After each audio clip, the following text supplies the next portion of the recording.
Et si vous mettiez votre poste en jeu parce qu'on ne vous laisse pas recruter dans votre équipe des minorités visibles? Et si vous renonciez à votre bonus parce que votre équipe, bien que méritante, cette année, n'en bénéficie pas? On appellerait ça comment? Du courage? Car si l'on considère que le courage, c'est une fidélité à des principes, à des valeurs, à un cadre de fonctionnement, on remarque aussi qu'on ne l'affiche pas beaucoup en entreprise. Dans les fiches de poste des chasseurs de tête, on parle de détermination, de résolution, de résilience. On ne parle pas de courage, et c'est assez normal. Parce que le courage est une valeur individuelle, au contraire du fonctionnement de l'entreprise qui est collectif.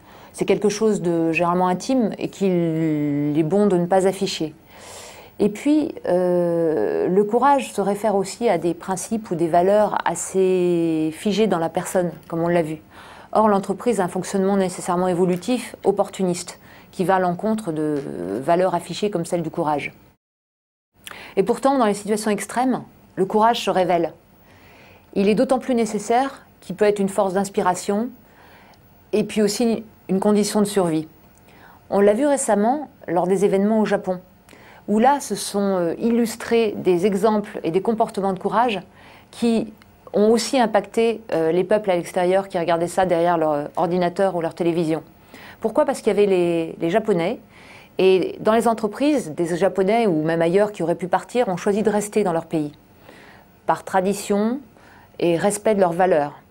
Et puis, on l'a vu aussi pour les expatriés, qui, malgré les injonctions ou les recommandations de leur entreprise, ont choisi de rester dans ce pays, par adhésion à ces valeurs et aussi par respect pour les Japonais qui les avaient accueillis.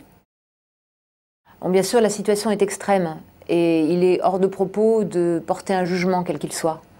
Pour autant, moi j'aime bien me rappeler que le cœur et le courage, c'est la même chose. On dit bien avoir du cœur à l'ouvrage.